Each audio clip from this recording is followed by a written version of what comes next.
Egaa kabajamtootaa fi dhaggeeffattoota maatii nu beektu warri taatan kan biyya alaa fi biyya keessaa jirtan bakkuma isin jirtanitti jaalalaa fi kabajaan ulfinni guddaan ani isiniif qabu isin haa qaqqabu jecha guyyaa har'aa waa'ee lammiilee Itoophiyaa biyya Suudi Arabiyaa keessatti rakkataa jiranii fi dararaan ciccimoon irra gahaa jiru kan isinii dubbisu ta'a.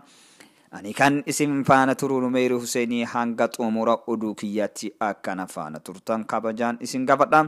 Akkasumas warroonni maatii kiyyan ta'e numeetu like, share, subscribe gochuudhaan akkana jajjabeessitanii kallattii maanna hordoftanis asumaan kabajaan isin gaafadha. Amma gara bal'inaa oduu kiyyaatitti isin dabarsa. Rakkoon hamaan lammiilee Itoophiyaa Suudi Arabiyaa jiran irra gahaa jiraatuun gabaafame. Lammiilee biyya keenyaa yeroo ammaa kanatti mana hidhaa Suudi Arabiyaa Shumeysii fi Jiddaan keessatti rakkoon cimaan kanan jedhamne irra gahaa jiraachuun himame. Rakkoon har'a lammiilee Itoophiyaa irra gahaa jiru dhukkubsatuu bira darbuun lubbuun akka bahaa jirtu dhagahamaa jira. Rakkoon amma lammiileen biyya keenyaa keessa jiran kun kan haarawaa miti. Dararaaf gidiraan baroota dheeraadhaaf irraa as dhufee fi rakkoon cimaan duraa santu yeroo ammaa dhiibee as gahee dho'e. Rakkoon cimaan lammii keenyaa irra gahaa jiruu fi tures miidiyaaleen gurguddaan addunyaa kanaan duras gabaasaa turuun ni yaadatama.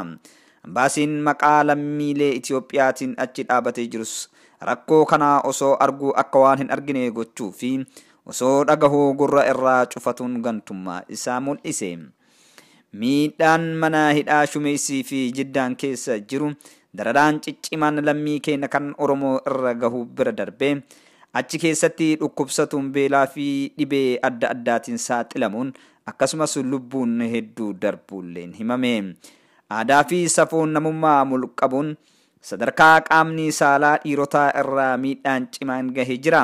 Sababa bishaan hin qabnee fi qaamni isaanii guutumaan guututti ciccitaa jira. Haadhaa fi abbaa ilmoo daa'ima reefuu dhalattu irraa qabuun daa'imni haadhaa fi abbaa ofii dhabuun cubbuu kanaa olii raawwatamaa jira. Lammiin keenya kanaan duras rakkoo komii mootummaa irraa qabu mootummaan lammii isaatiif hin yaanne beekanii abdii muratanii dararaan irra gahaa ture. Mootummaan darbe kan biyya keessaatii fi biyya alattis abdii waan murachiiseef dararaa dhufuu hundaa obsaan lammiin keenya biyya ormatti rakkataa fudhataa turan. Garuu har'as jaarraa 21 kana keessatti lammiileen keenya akkuma kanaan duraa mootummaan isaa dhagahuu dhabuu fi isaatiif dararaan cimaan irra gahaa jira. Mootummaa jechuun uummata akka ta'e uummanni keenya kan biyyattii keessatti jirtan iyya keessan dabarsuun ilmootee dhaqqabadhu rakkoo hamaa ilmaan tee keessa jirtu keessaa baasuu qabda.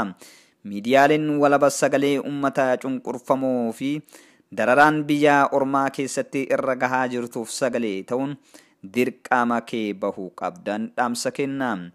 Egaa kabajamtootaa fi dhaggeeffattoota warroota maatii numeetu warri taatan hundi keessaniyyuu odeeffannoo gamasii arganne akkuma argadheen kan isinii gabaasnu taha.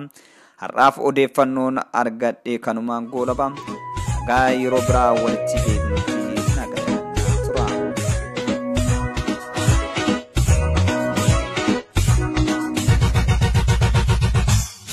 Biyya keessa Oromummaa mana hidhaa dubbata.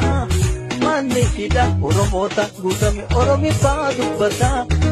Hidhamu dararamu kana diddaa biyya irraa baqataa biyya ormaatitti beela deemuna duuba anaa tartiibkaa waan galaanni nyaata anaa tartiibkaa waan bineensi nyaata meeqa fi meeqatu kana kadhume meeqatu beekalaan nyaatu kuni hoo eessatti miila jalaa deessatti akka kanaan sabni keenya dhumaa jira biyya baqaa keessatti nyaatu kuni hoo eessatti miila jalaa deessatti akka kanaan sabni keenya dhumaa jira biyya baqaa keessatti kana irraa lahalaa biyyi baqaa biyya hin qabne yaala kana irraa lahalaa biyyi baqaa biyya hin qabne awwaalaa silaa dhumiitiin dhumuu biyya ofii isa dhumuudha tutaa kana irraa lahalaa biyyi baqaa biyya hin qabne awwaala kana irraa lahalaa biyyi baqaa biyya hin qabne yaala silaa